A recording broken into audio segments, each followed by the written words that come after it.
Well, thank you for joining Things That Matter. We've got guests from around the world as usual. Some of you are friends that I've known for decades, some from my time in politics, and some have responded to our invitation on our various social media platforms. And let me just go to those platforms now so you know what I'm talking about. You'll be pleased to hear that we try to post well and not too often. And we're always honored when you repost. So a great way to get out the word is to repost what you see on social media. So past shows are available actually on our website, Apple, and on Spotify. And there you have it. So if you really like the show as much as I think you will, then you can always send the recording to your friends. Tonight, we've got two great panelists. I can't wait to introduce them to you. One is a citizen activist, and one is a professional lobbyist. We're going to hear more about them very, very soon.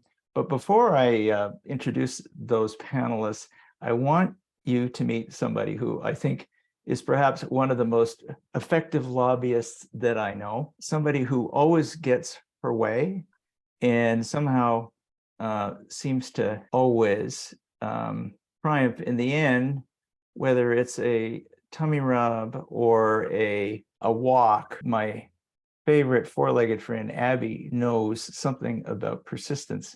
And I think our panelists will probably echo the importance of persistence in what they do. Let me also just relate one of my favorite stories about getting things done in elected life. It comes from the late Brooke Campbell, who was a constituent in West Vancouver when I served as member of parliament. And Brooke decided that given his belief in the system, his belief in democracy, he cared about parliament, he believed that an MP actually could get something accomplished for him. And what he wanted to do was to change what was called the RIF program, the Registered Retirement Investment Program, so that seniors would get more benefits longer. And we worked together on it. And I suggested that he assemble a little group of experts who explained what he was trying to do. He did that. And then he said, what else do I have to do? And I said, well, to get some political momentum, you have to show that this is appealing to a broad range of people. So he got over 90 people into a room at the Recreation Center in West Vancouver. He introduced what he was trying to do. And he said, do you like this? And they all put up their hands. So I could go to the Minister of Finance and say we had 100 people in West Vancouver who thought this was a great idea. And then we got past the minister to the prime minister, and lo and behold, the late Brooke Campbell got in budget 2015 the change he wanted that improved life for seniors across Canada. So I thought that was a great example of getting things done through elected officials. So that brings me to Kathy Peters and John Moonen. John worked between 1984 and 2001 as a lawyer and a senior civil servant for the BC government. He was also a partner in Western Canada's largest public affairs firm. Since 2001, he's operated his own government relations firm in Vancouver. He's also been active in the political process, having worked on over 50 federal, provincial, and municipal election campaigns. Now, one of those was especially memorable for me because he was the campaign manager for the successful election campaign of Liberal MP candidate Blair Wilson in 2006. Successful for John Moonen and Blair, but a tragedy for me because I was the vanquished Conservative opponent. I'm glad to say that I've got over this. It took years, John. I got over it though. And John has redeemed himself in my eyes, among other things, by his very effective and generous volunteer work in the community. Kathy Peters is a former inner city high school teacher who raises awareness about human sex trafficking to politicians, police, and the public. She's received all kinds of accolades for her work, including the Queen's Diamond Jubilee Medal and praise from numerous law enforcement detachments.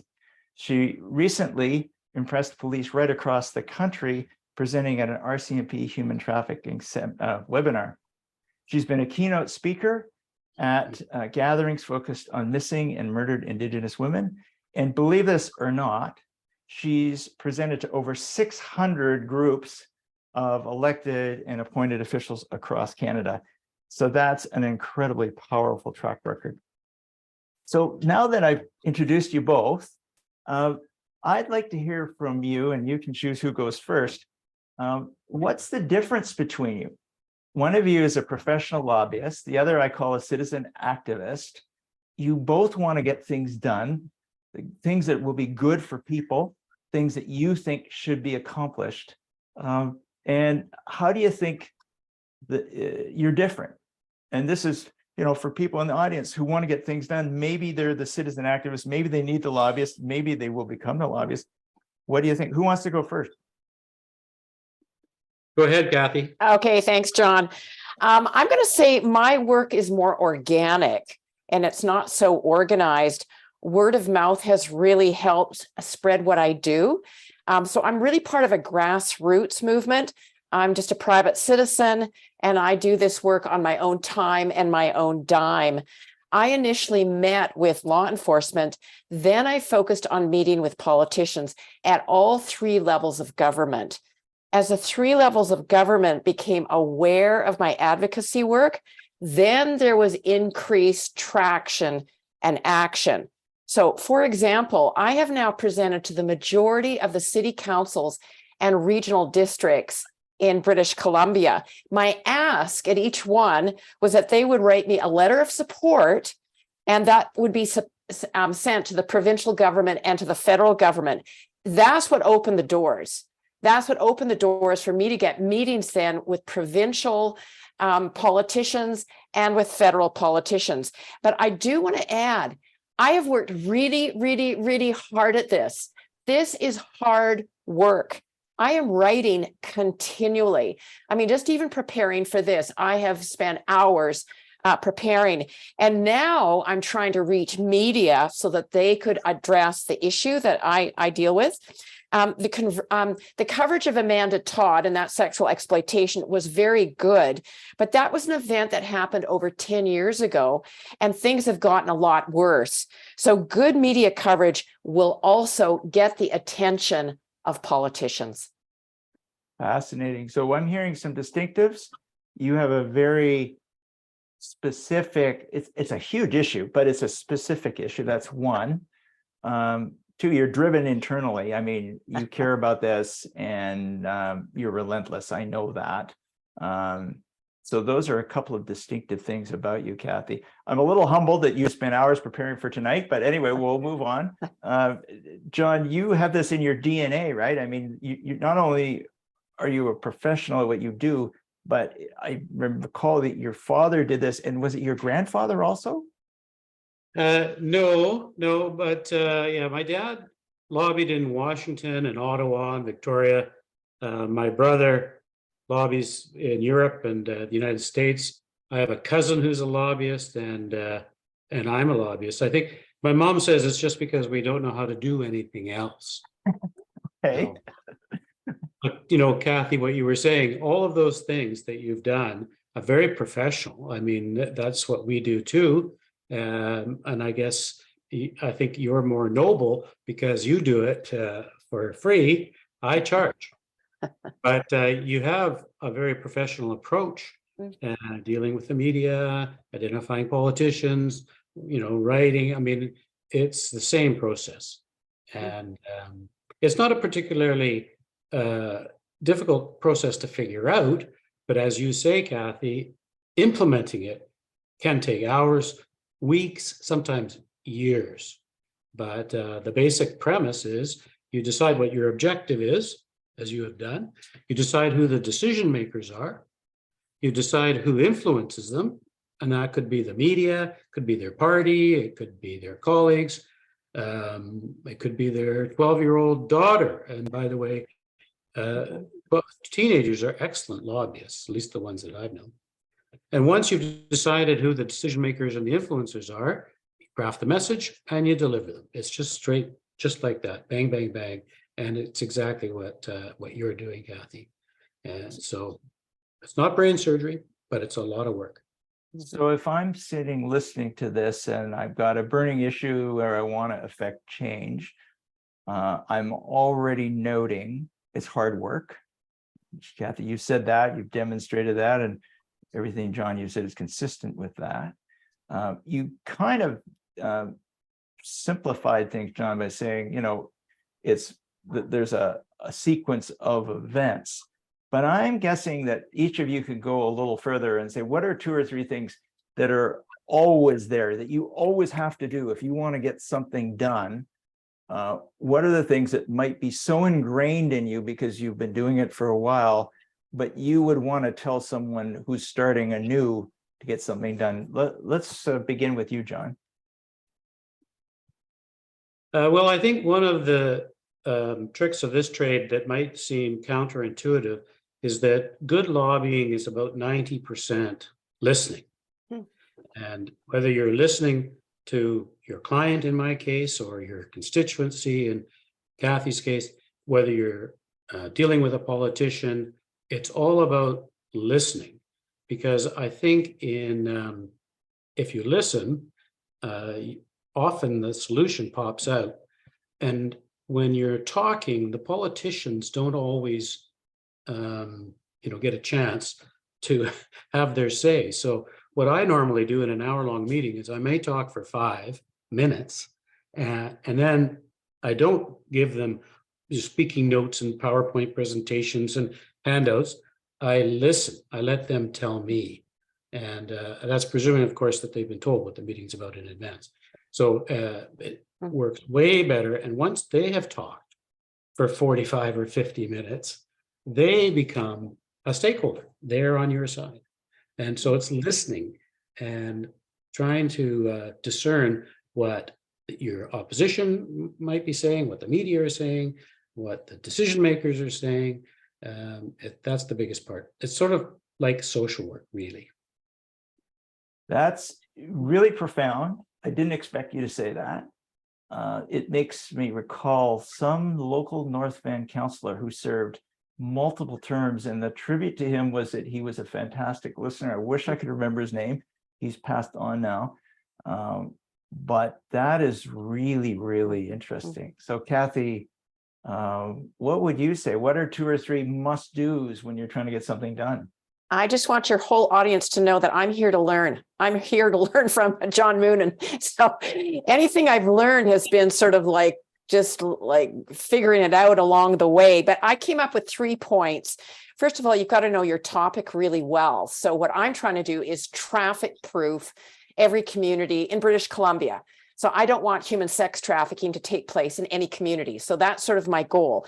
So I have to know this topic really well. I have to be passionate about it. That's not hard because I'm a bit of a mother bear, if anybody knows me. You have to be strategic. I've learned how to be strategic. And Joy Smith, she's a former MP. She said to me, Kathy, be focused.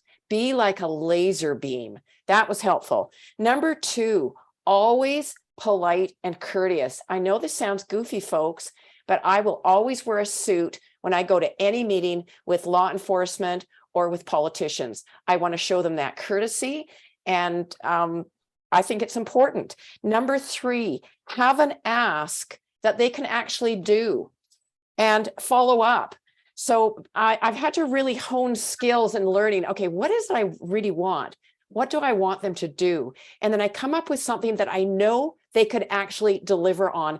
And they love, any politician loves it when they go, actually, I can do that for you. And 9 times out of 10, they will say, yes, I will do that for you. And they do it right away. But I've had to figure out ahead of time, what is it I want from them? What do I want them to do? What is something within their reach, within their grasp that they can actually deliver on? And they feel so good. And my goodness, we all feel good when they deliver. Well, in full disclosure, your son, Josh Peters, worked closely with me in Parliament and taught me a lot about communications. And one thing that Josh and I learned in our experience was that we would receive in our office something like 5,000 emails in a month. And it took me, I would say, 1 year to 2 years of learning to figure out how to process that kind of volume properly. So one of the takeaways is if you're dealing with a fresh person new in that job, they're learning as they're going. Their learning curve is huge. And remember, I went in having the experience of being an international lawyer and a professional and a business person. So I had some experience in dealing with a large intake, but I've always found myself wrong-footed when someone would run into me in the community at church or something and say, "Oh, John, you didn't respond to my email." Well, I felt terrible. I wasn't doing my job. I wasn't being responsive. But I wish the person could understand the fire hose from which I was drinking. So one of the things that I tell people who are trying to get things done is, sure, if you're going to send an email, that's part of the process, but do not depend on the fact that it actually got out, that it was received, that it was opened by the right person, that it was read, or that it was understood. And if any one of those ingredients fails, then your message did not get through. So if you want to get through to an MP, or I'm guessing a provincial or a local politician, make sure you follow up with a phone call, try and get a meeting if you're serious, and you will start rising to the top like cream. Your message must be important because you're that committed to getting the message across. Any thoughts about that? I wonder if I could just jump in there. So I think I'm in touch with every member of parliament in Canada. I mean, who does this as a private citizen? Like nuts. So 338 MPs have received hard copy letters and packages from me, because I've been told MPs don't typically get hard copy anything, let alone a short letter that is signed with a simple ask. So the hard copy thing really opened the doors for me. Then I follow up, just what you're saying, with an email. And I usually by that point get a response and go, oh, by the way, the hard copy letter that I sent with the ask, then I get a response. If I don't at that point, then I do what you're suggesting. Again, my son said, Mom, then pick up the phone and phone. When you do those three things, and then the fourth piece is always asking for that in-person meeting. I was a bit nervous about even doing that, kind of embarrassed, but my son Joshua said, Mom, ask for the meeting. And again, if you do those steps, you kind of win the respect. I don't want to say earn the right, but you get access. You win the respect and people know you're serious. So for some, your invitation of a meeting conveys two things. One is you're serious, you want to get it done. But the other, which you may not think about, Kathy, is it's a threat. You're threatening to take away an hour of my time. So is there anything I can do to avoid meeting with you to get you off my back and get something done? You know, and think of the psychodrama that's going on here. Most people in the audience are thinking, well, it's fairly basic. You want to get something done. It's good. You convey it and the politician does it. But there's all of these other things going on that are pulling away from your ability to get their attention, right? So how do you get their attention, John, when you know that they have 24 hours in a day, they've got 5,000 emails coming in, they can't get to everything they want to? Why should they get to your issue? Well, I think it's important to start with the question, is this the right person to be talking to? Because often the elected officials, who have sometimes huge bureaucracies, aren't aware of what's even going on in their department or the ministry. So the first question, really backing up, is do I need a meeting with the MP or the minister or premier or prime minister or mayor? As you say, they're all very, very busy, and you can almost alienate them by taking up too much of their time. And a number of people that I've dealt with were quite pleased to know that there wasn't actually a meeting, but they could talk on the phone or respond to an email.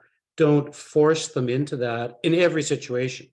There are some that, unless they look you in the face, sit down, shake your hand, listen, they can't make a decision. But many of them, if they do get the right approach, and sometimes a soft approach, it works. And in about 90% of the time with provincial and federal ministers, if you will, I target the civil servants. Start with them. Find where the file is in the department, and use the minister's interest or inquiries as a last resort. Because the civil servants are there, they're professional in this country, they're not corruptible, They're talented, they do the job, and they know the files. So literally 90% of my files, I deal with the bureaucrats.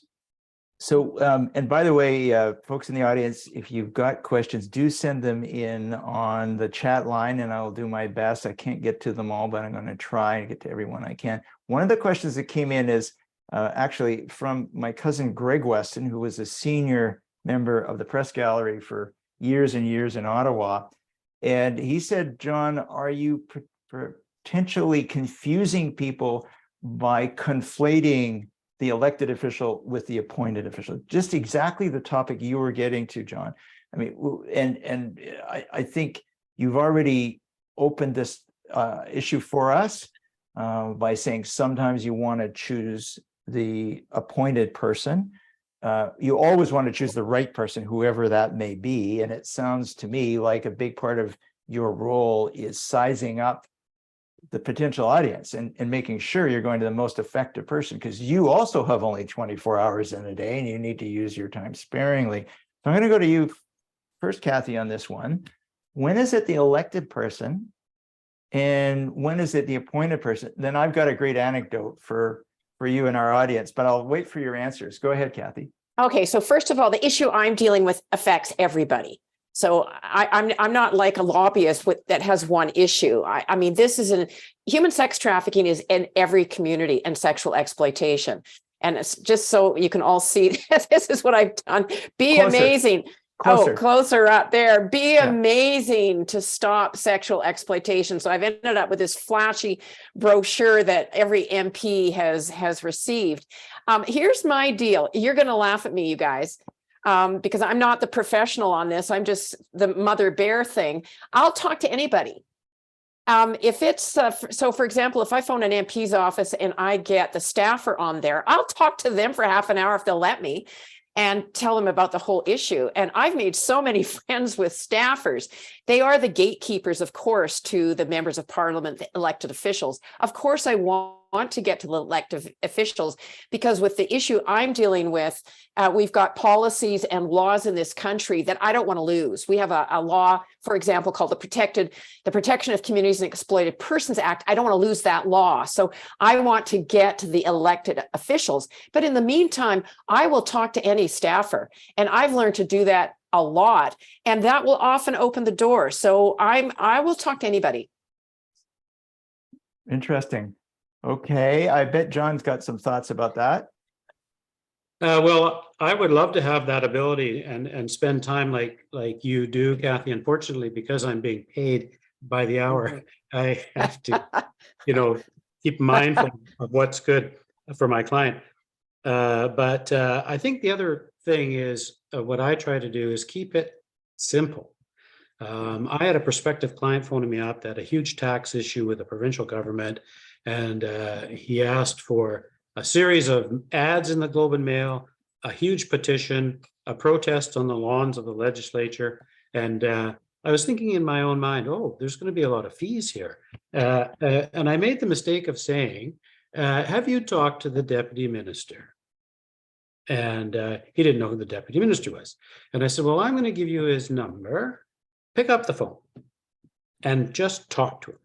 And phoned him back the next day. And he said, yeah, we don't need a series of ads. We don't need a protest. We don't need a petition. The deputy agreed with me. So as you say, and I think Josh, your son has said, pick up the phone and solve it in a direct, simple way.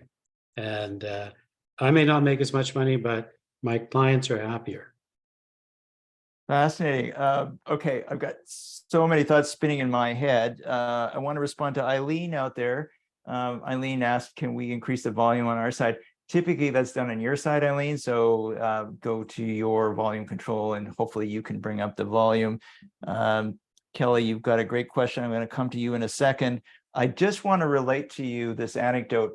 You see the pin on my lapel. It's a bike pin that relates to Bike Day on the Hill, which is an event that I started many years ago, and overall to the promoting of more activity, physical activity in Canada. So my thing is trying to get Canadians to be more physically active for their physical, mental, and spiritual health. And happily, there's a large group of volunteers who work with me on this at the Canadian Health and Fitness Institute.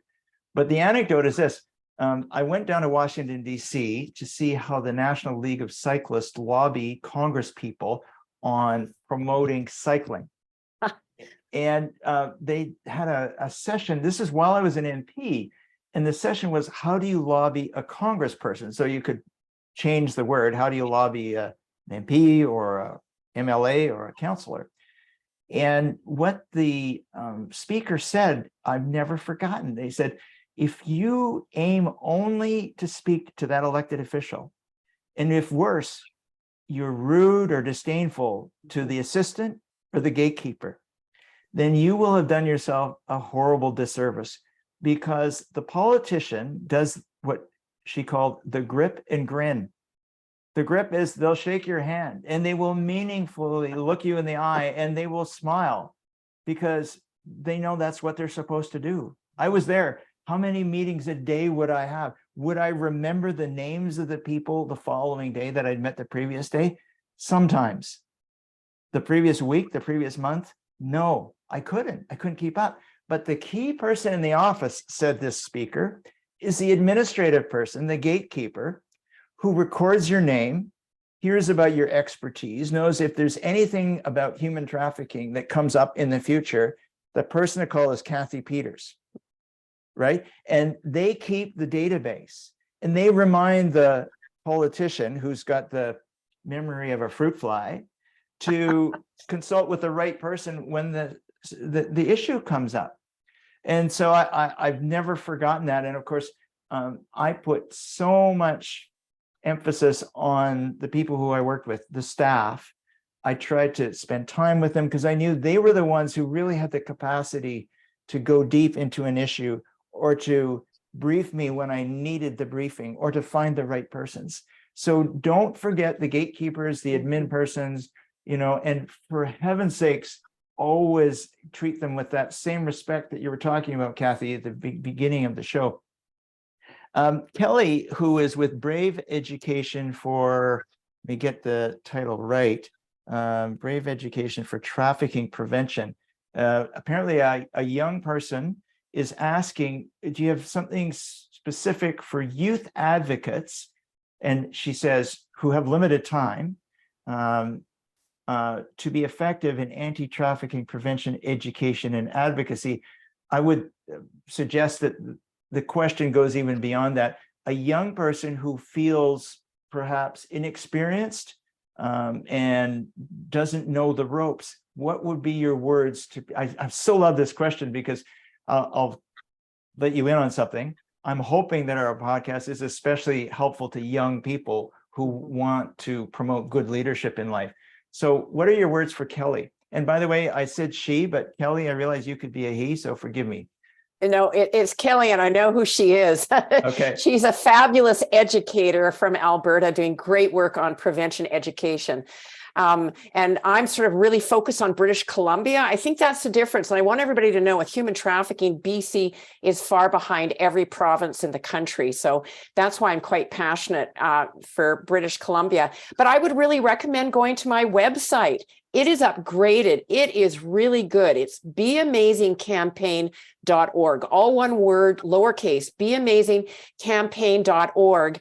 And the same fellow, very talented man that did my brochure, has done the website. It's all one page, but down at the bottom, there's teaching videos, there's hotline numbers, there's research, there's all the resources you need to become an expert. Anybody can become an expert. And I've got downloadable handouts on the bottom of the website that you can click and open, and you got reams of material there. So it's all there. And I should add, my new book will be out in May, and that will be a great textbook or primer on the issue. So any young person that wants to jump in on this, and I've got a lot of young people that I'm working with and are mentoring, I guess, my website is a great place to start, and then the book that follows.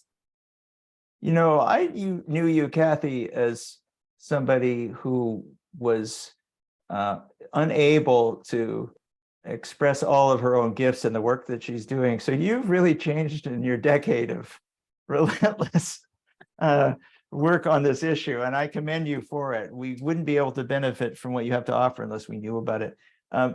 John, what are your insights for young people? And you did some teaching on the area, so I'm thinking that this is something that you've thought a lot about. Well, I think it's really important, young people, old people, doesn't matter who, is to get them involved in the political process, because very few Canadians do that now, as you know, John. A small percentage will get involved in a party, an election, work for an MP. But it's really, really important. If you have sort of interests that that would be sustained by changing government policy or making a difference in society, get involved in politics at any level. And it's a great education. You meet the ultimate decision makers you may want to lobby. There's a ton of benefits and job prospects, the whole thing. So as you said earlier, I've done 50 plus election campaigns, enjoyed it, met new people, learned something new. And I started in, I don't know, high school, I guess.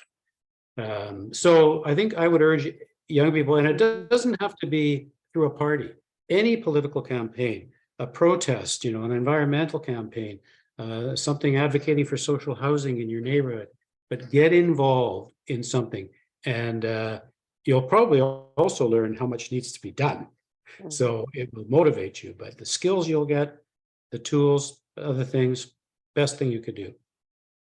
Okay, so this leads me right to a question that I'm wrestling with in my life, but I don't think it's just all about me. I think the question I'm going to raise with both of you really goes to especially young people, but anybody who is sick and tired and wants to change because it's just not good enough the way it's working now. If you are thinking along those lines, is it better to run for office or to work for those who do? And I'm asking the question because, I've run for office before. I've been an MP. I've won campaigns and lost campaigns. And I'm deciding as we speak about whether I'm ever going to run again or not. I'd like to hear your views on this. Is it better to be in the elected position and trying to affect change on things you care about, or to work with those who do? I want to answer that right away, because I'm going to say, John Weston, you need to run again. Why? Because you can. You can do it. You're brilliant. You know how to do it. We need you. So sorry, I'm just going to toss that one out there for what it's worth. Okay, we're going to delete that from the recording because it sounds just like a paid political announcement. No, nobody told me to say this, but I'm just a fan. And I think Joshua, our son, always said you were one of the hardest working MPs in the House. So there just aren't people like you. So you need to know that. But the point is, can you get things done better through all of the distractions, the flying back and forth, the attending of committees, the going to question period, versus focusing on human trafficking as a citizen activist? Which is the more effective route? Well, I'm going to answer that because I think you know me. Well, maybe you don't know me. I would have loved to have been a politician when I was very young. Absolutely. I've always followed politics. My dad taught me about the importance of following politics. So I'm sort of a politician undercover, in secret. I'd love to be a politician. I talked about it with my family at length. And of course, they said, no, Mom, no, because you have found your issue. You're more effective here. And for the last 10 years, you've really built something. So stay with what you're doing. In your case, you know how to do the MP thing. You would not waste any time. Again, age would be on your side. You've got the experience. So that would be my response to that. Not everybody's cut out to be an MP. And I would say to all of you, find out what you're good at. And what do people around you say? Do they encourage you? Yeah, you should run. You really should do this. Or do they say, no, stay in your lane? And that certainly is the message I've gotten. Thank you, Randine Hardy. You've helped me with this one too. Stay in your lane has been the message for me. And but for you, I think it's something totally different. But I would say to everybody out there, what is your gifting? What are you passionate about? What do you love? What are you good at? And then stay in your lane and go make a success of it. Go have an adventure. Okay, so I'm going to hold on to that thought, stay in your lane, because we're going to come back to that in a minute, which means don't get in the wrong lane, but we're going to come back to that. John, what are your thoughts? I mean, I love asking the guy who ran the campaign for the guy who beat me in 2006. Should a person run, or should a person get involved and not run? Well, just to be clear, I voted for you after that. Okay, that's a lovely compliment. But really, for the benefit of people who are thinking about their futures, I know there's some young people right now on the line in Taiwan. There's some young people around the country watching this show, and maybe what you say will determine whether they run or whether they become a campaign manager or work as a lobbyist. Well, I often get to the point with a client, and I say to them, it's one thing to spend all this time and money trying to influence a decision maker.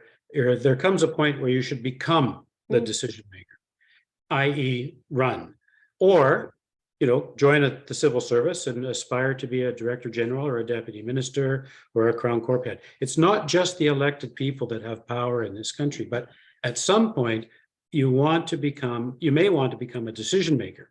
Now, the opposite of that is, as you well know, Mr. Weston, it is a tough life to become an MP, a cabinet minister, a mayor, an MP. It doesn't matter what.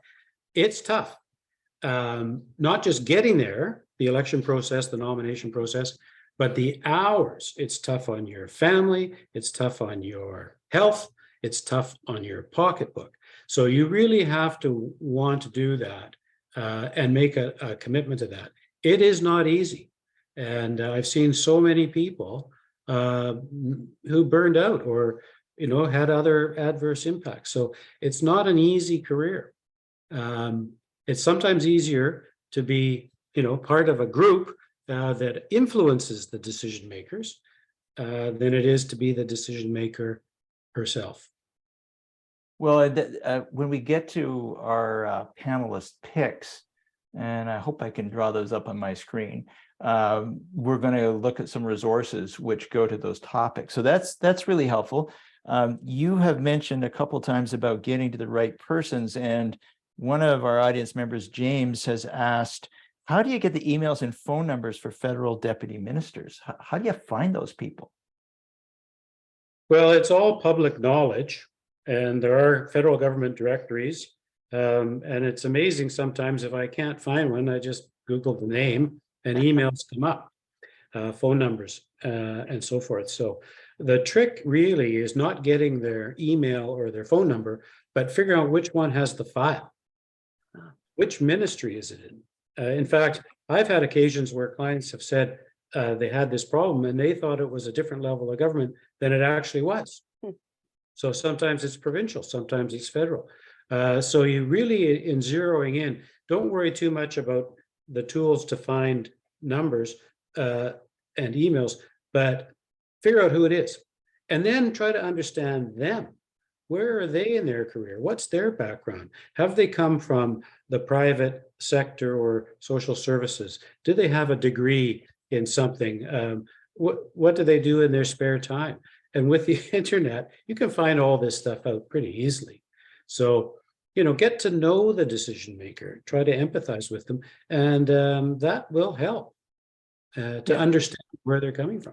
It is surprising what you can get. There's also a directory that's I've found useful called GEDS, GEDS, G for George, E for Edward, D for David, S for Sam.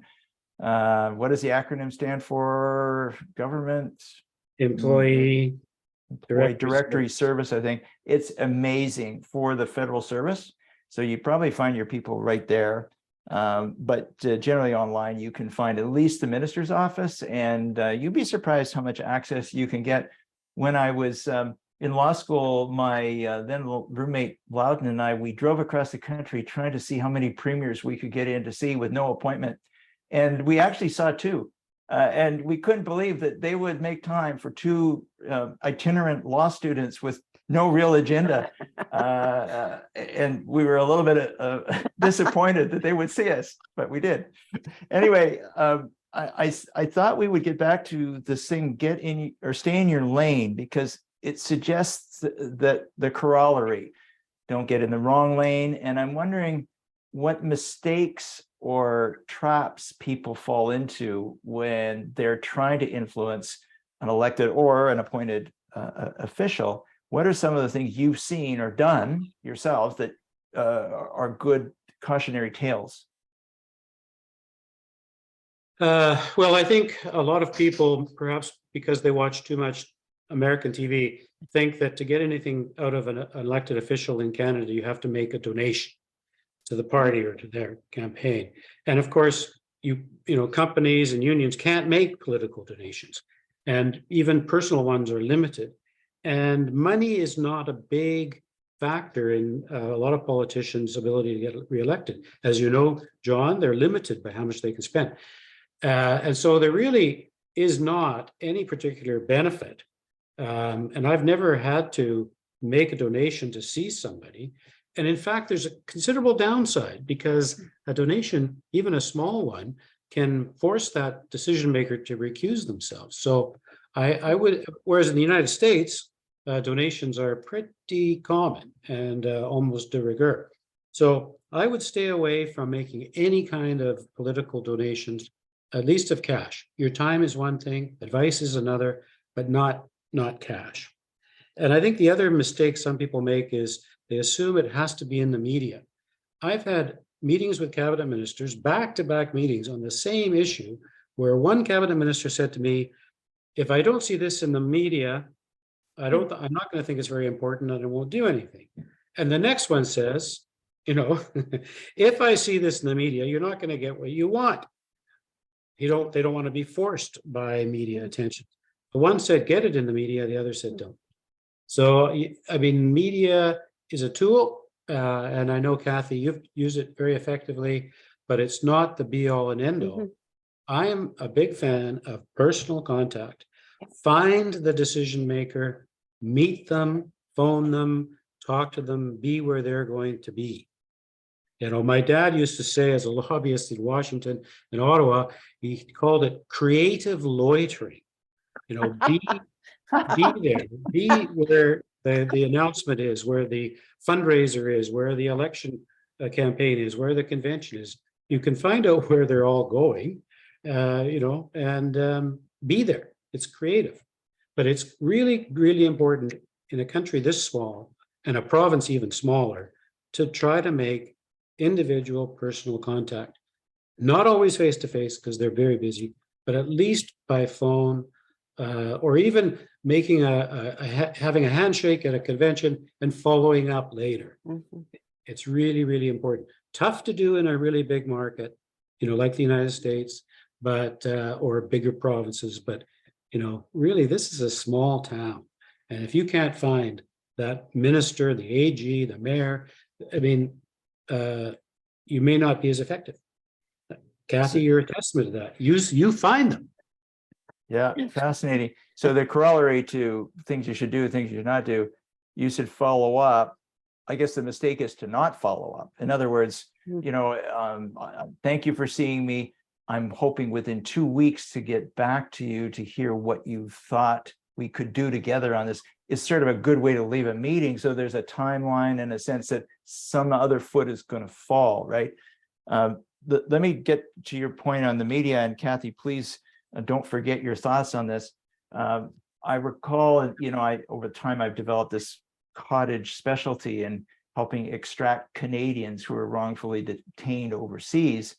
And on one file, I recall that the media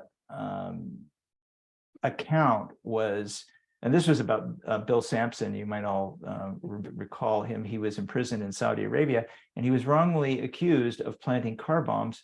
And the media in Canada was starting to repeat that narrative. And it was important, it was essential for us to get in the media the alternative account that he went to visit the victims. He was detained and the car bombs continued. There was no motive. You know, I went through all of these things, and I got the Vancouver Sun to publish that account. And sometimes media people like other human beings, can be lazy, drink their own bathwater. If the bathwater they're drinking is favorable to your cause, then that's going to help you. But you don't always want to go public. And there are other cases where somebody has been detained, and the last thing you want to do is get a public Donnybrook going with the government, because then they'll be backed into a corner and decide that they cannot release the person because it would be a loss of face. So, very sensitive how we deal with the media. Kathy, what are some traps or mistakes that you have encountered in your journey? Well, I think I've made all of them. I'm sure I have, because I feel like I'm winging it, except I do have the advantage of a son and a daughter-in-law who tell me very firmly what I can and what I can't do. But I put down 4 mistakes. Sending only one letter or one email with no follow-up. You've already said that, John. That doesn't work. So persistence is the key. Just keep asking. I find that works. As a matter of fact, funny story, I was in touch with MPs in Ottawa, and some MP said to me, "You're a legend." And I thought, how is this? And they said, because we're all hearing from you. We all talk about it, and you're a legend. So, you never know. Remember, the goal is to get that in-person meeting. Number 2, always have an ask about something specific they can actually do. I mentioned that before. Number 3, when you send a letter or email, keep it short and concise. Just a fact or two that really, gets their attention with the ask, not pages and pages of information that the official, the gatekeeper, nobody has any time to read or understand or digest. So I think in the 10 years of working on this human trafficking issue, I've learned how to get really super concise.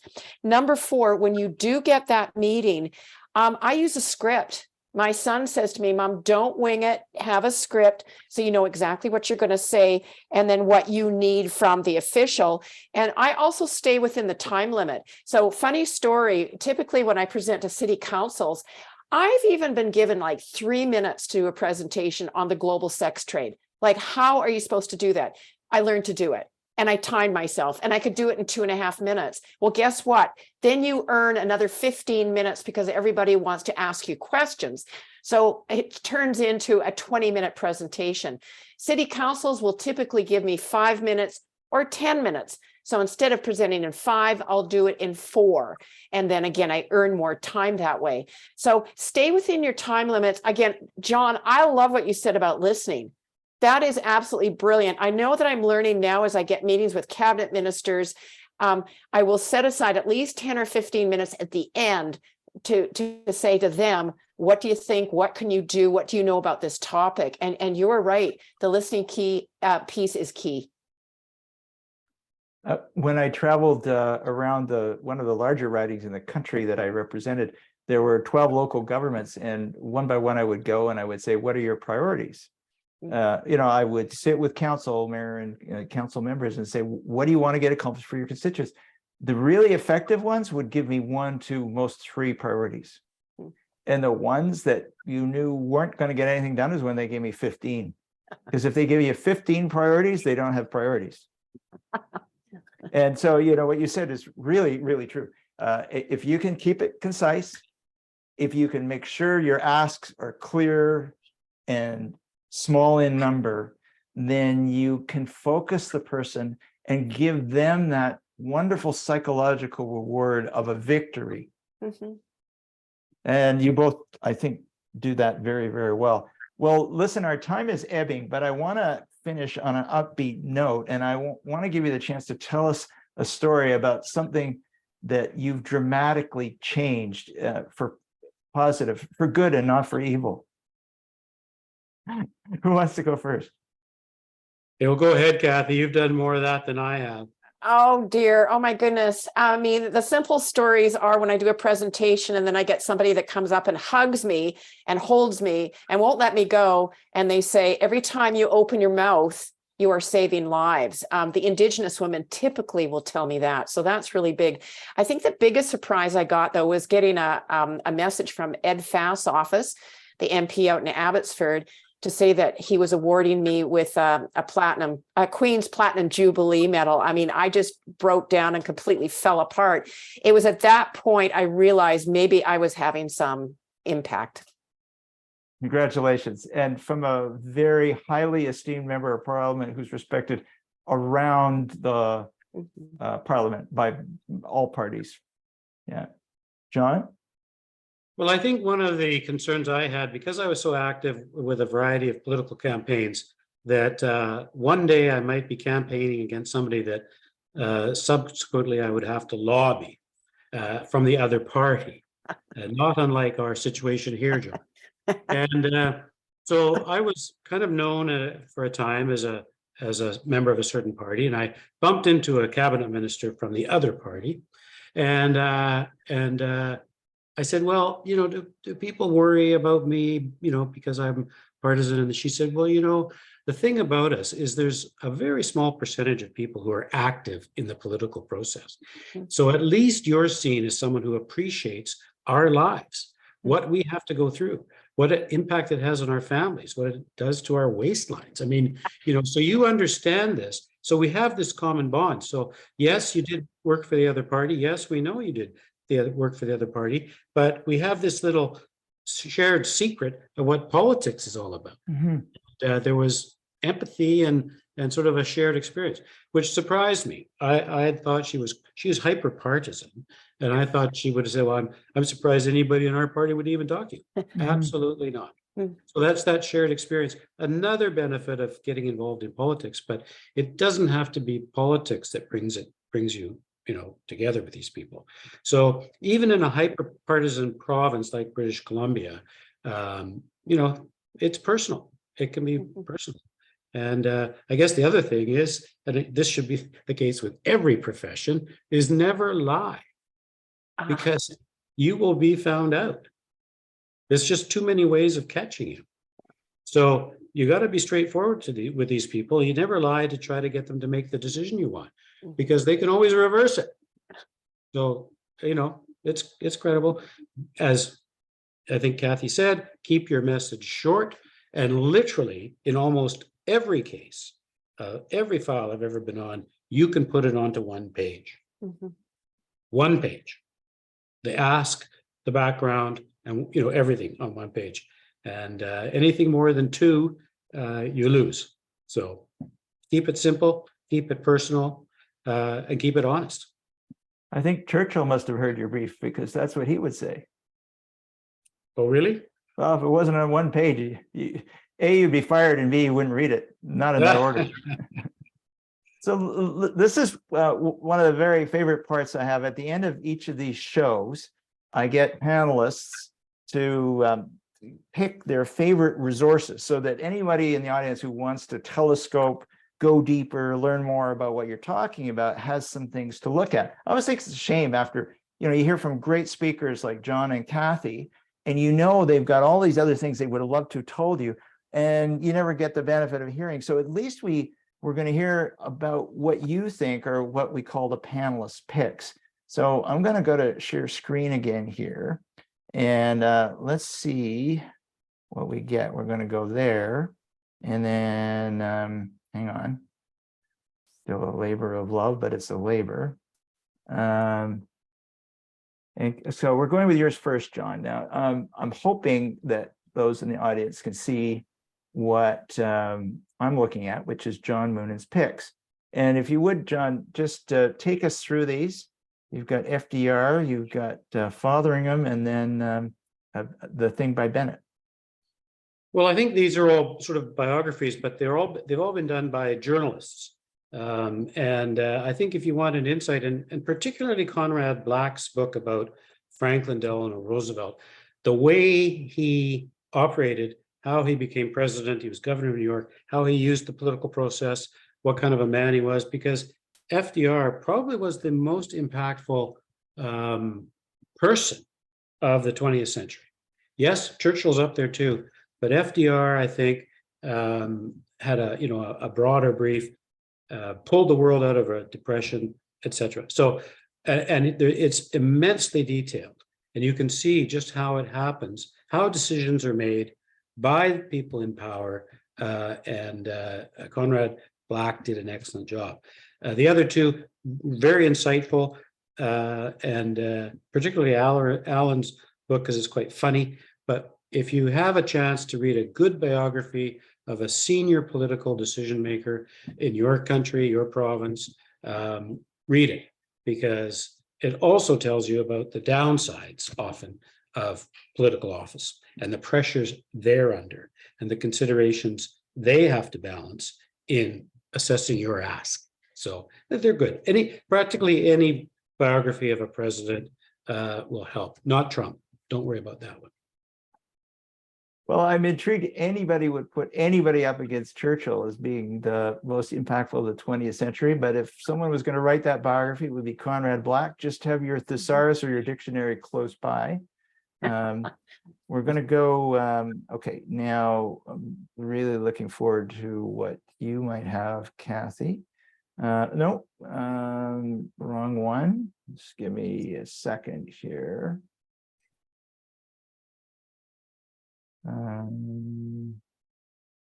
I've got the books here too, John. I can just hold up.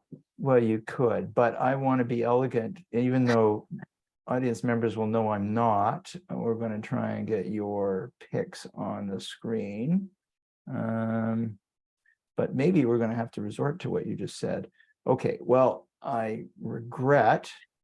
We're just going to go with you're holding them up for us. So let's do that, Kathy. Okay, so the war against the family. I mean, you can see this thing is massive.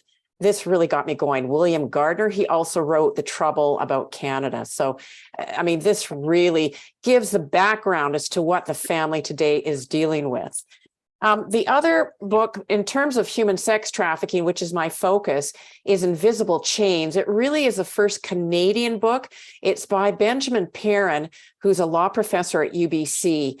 And again, the research is here, the stats are here. I think this is a terribly, terribly important book for really understanding the issue. And you can get it online, Amazon, used copies, all the rest of it. And then Joyce Smith, she is the MP or the member of parliament that introduced our 3 laws on human trafficking. And this is her book, and it's the true story of Canadian human trafficking.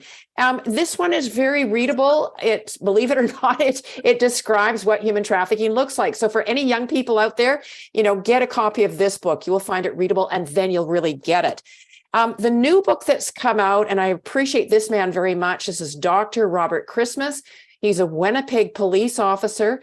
I really use this book now because he's got the recent stats and the research, and I quote him a lot. We've been interviewed together. Again, he's from Manitoba.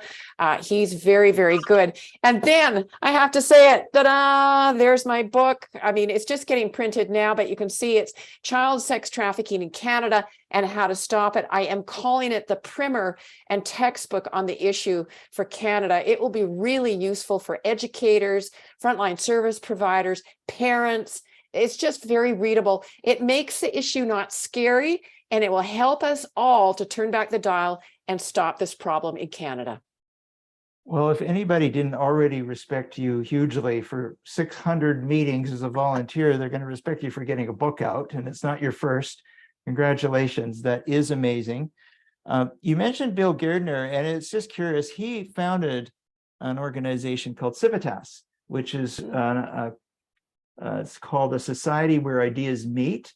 I'm now on the board of Civitas, and its annual conference will be in Toronto, April 20th to 30th, with an intriguing group of panels. So if anybody's interested, go to civitas.ca to sign up for that. Kathy and John, I wanted to suggest a couple of my own picks. So let's see if, and by the way, Kathy, yours will be included in the recorded version. So we're going to get that slide up one way or the other. Let me share screen here, and let's hope that we can get on the screen what we're trying to get on the screen.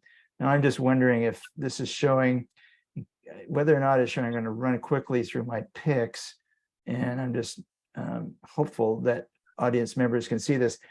So at the risk of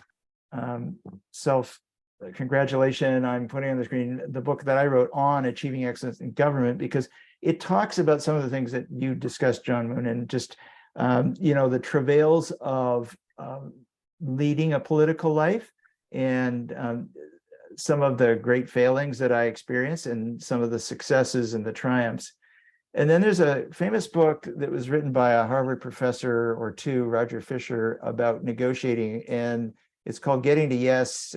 He was one of the negotiators who helped free the hostages that were taken by Iranian forces. I think it was in 1979. And it's a great book on negotiating. The way it works, a little bit cynical. Eddie Goldenberg's book, he was a close associate, I believe, of Jean Chrétien. John Moonen will correct me if I'm wrong, but the book talks about how things happen. And, if you believe that politicians and political parties and governments work in a methodical, logical, and intelligent fashion, I'm afraid that he may put a pin in your balloon. And then the classic Machiavelli's The Prince, taught in all poli-sci courses in political philosophy, about doing things like, if you're going to cast awards to people, do it over a long period of time. If you're going to do something they're not going to like, then make sure you do it quickly and all together. Preston Manning has two great books. They're practical, they're effective. Some call him the best prime minister that Canada never had. Faith, Leadership, and Public Life, and his more recent book, Do Something. It's a great topic because he's kind of mocking himself with the title. Everybody who knows Preston has heard him say in his rather unique voice, do something. And so that's what he called his book. So with that, I'm going to take you to the future. I hope you enjoyed this evening's discussion. I sure did. I would enjoy a discussion anytime, any season with Kathy or John. We have a couple of upcoming shows that I want you to know about. And give me a second here. We'll see if we can get them up on the screen. The one in May is about character as it affects leadership. And I'm sorry, folks, I'm having trouble here with my share screen, but there's no joy here because I'm just not seeing it. What a shame. I'm wondering if this is visible to our audience. It's on our website. If it's not, it's why character counts in leadership, featuring Dave Phillips and Jonathan Michael. I especially would like audience members to note the date has changed. It's no longer the second Thursday in May. It'll be May 8th, live at 5 p.m. And then we have also the last one, which will be in June, last one for the season at least. And that one is challenges to women in leadership. And we have the former director of the Peace Corps, Carrie Hester-Radelet, along with three young dragons, Rose Kamiab and Yoon Kong and Mei Weston. Rose is a future doctor, Yoon a future lawyer, Mei a future something, we don't know yet, but it's going to be a great conversation among those four women. And I hope that you'll enjoy that. That will be on June 8th. So folks, especially in the audience, thanks for joining us tonight. I really, really hope that you've picked up some tips on how to make our community and our country better from two wonderful people who do this every day in their lives. Thank you, Kathy. Thank you, John, and good night, everybody. Good night.